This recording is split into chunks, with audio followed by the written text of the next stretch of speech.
Pokemon. For as long as anyone can remember, these incredible creatures have lived alongside us, happy to call the world we both share home. Of course, things weren't always so easy. In the early days, humans feared Pokemon, and only the bravest would dare venture out into the untamed wilds. But, in time, as we've learned more about them, we have come to call Pokemon partners, protectors, friends, and have since grown together through the ages. There are as many different types of Pokemon as there are people in the world, each with their own unique traits and individual personalities, and we are continuously learning and discovering more about not only the Pokemon that live alongside us today, but even those from times long ago, at the dawn of the first eras, when everything was new and the world was still just beginning to take its first gentle breaths.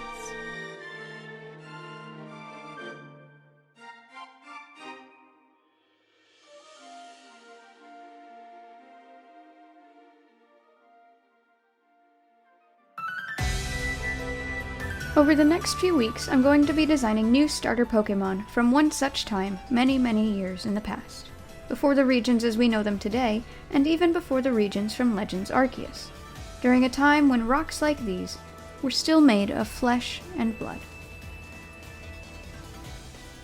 Last week, I designed the grass starter Sproutech, and its 2 evolutions. If you haven't seen them yet, go check them out. I'll have a link down in the description and at the end of this video. This week, I'm going to be making the Blazing Hot Fire Starter. Let's get going. For the Fire Starter, I wanted to flip the roles a little bit on their heads. Since last week we did a carnivore, this week I wanted to go with an herbivore. And what better herbivore to choose than the classic, the majestic, the very big and very rotund Triceratops. Now I know some of you might be thinking, wait, don't we already have a Triceratops Pokemon? And yes, we do. In fact, with the release of the latest Indigo Disc DLC for Pokemon Scarlet and Violet, I think we literally just got another. But whatever. Triceratops is cool, okay? And we could always use more. There's like 40 dog Pokemon, and don't even get me started on how many electric rats there are. Besides, at the time of making this, Shieldon and Bastiodon were the only Trike Pokemon, and neither of them had sick, wicked horns. And I really wanted that. Anyway, moving on to the time lapse. Starting with the tiny lad. I knew from the beginning that I wanted to make a really little, compact mini Trike. Like those ponies that are just miniature versions of horses. He's gotta be small and cute, not yet toughened from months of training.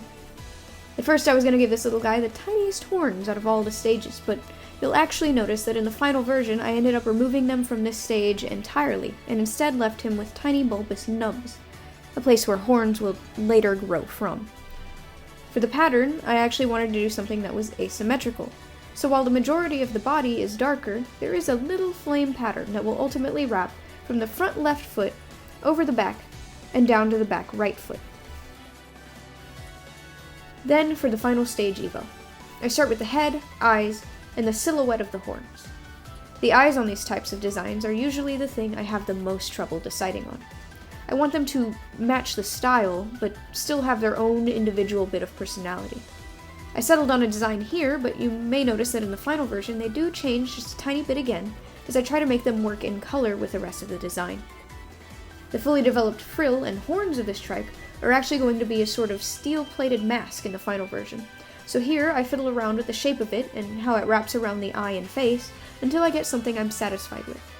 It almost looks like a piece of medieval horse armor in the way it sits just around the facial features. Then I sketch out the rest of the body and do a bit of resizing to fit the head. Initially I thought this stage might also have a blade for a tail, but ultimately decided against it and switched back to a more normal design for a trike tail. Then I get to refining the horns, and this is where the real fun comes in.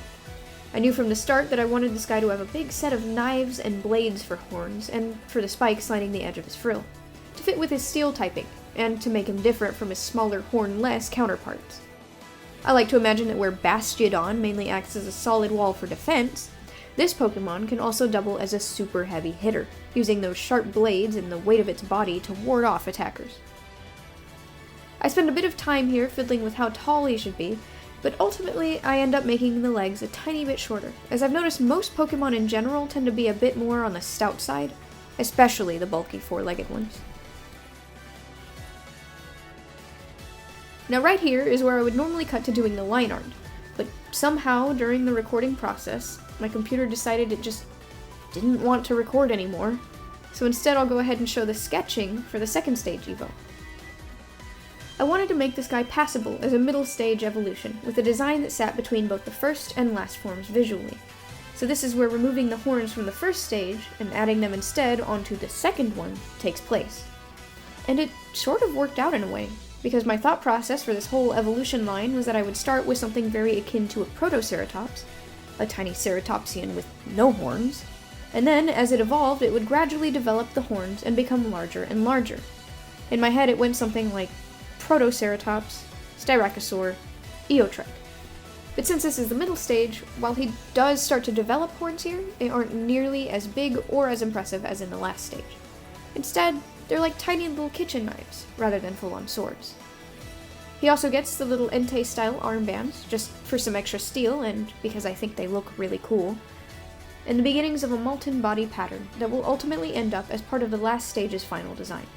Meanwhile, that asymmetrical flame still carries over here as well. And finally, for the big reveal. Let's go through them one at a time, once again, now that they're fully lined, colored, and detailed. And as we go, I'll share a little bit about them, and even show off an idea for their possible shiny forms. First up is Cerascorch, the little horn Pokemon. This cautious and soft-natured ceratopsid is careful to avoid conflict whenever possible.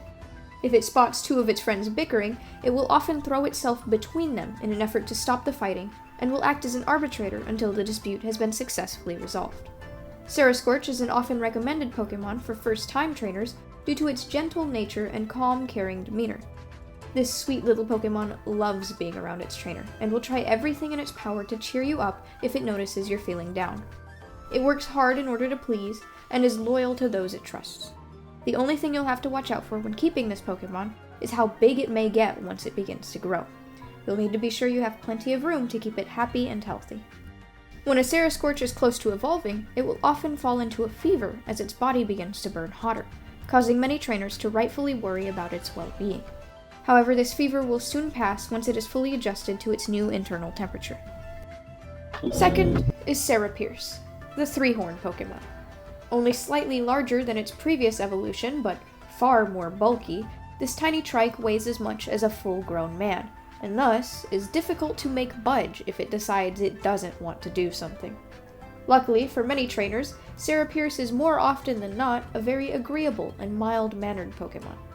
Its body has grown warmer after its evolution, and now constantly maintains a cozy 110 degrees Fahrenheit or 43 degrees Celsius. However, it can raise its internal temperature up high enough that water will boil upon contact with its skin. Its semi-molten body helps it to stave off even the fiercest cold, making this Pokemon a popular partner for travel through icy regions. And last, we have Tricimatops, the sharpened steel Pokemon. Even now, it is still averse to unnecessary conflict. However, when pushed into a corner, this Pokemon will use all of its might to defend itself and those that it cares for. Though normally safe to touch, Tricimatops, when threatened, is able to superheat its molten body, and will often use this as a first line of defense against any would-be attackers, in order to keep them at bay. If that doesn't work, it will move on to using its freshly sharpened steel horns. After all, the best form of defense is a good offense.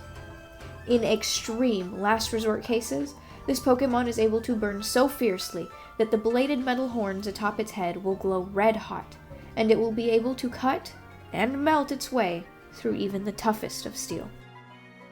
Now, last time I didn't include shiny forms because, well, I didn't think about them until after the video was already posted, but this time I do have shiny forms to show you. Originally, I was thinking of making the flame pattern on these guys blue, since blue is actually a color of fire, and it just looks cool. But as I was messing around with it, I ended up deciding on this sort of green and purple look. I think they work well together, and the green flame just really reminds me of Fellfire from a lot of fantasy and D&D type games. Well, there you have it. The fire starter for an ancient era.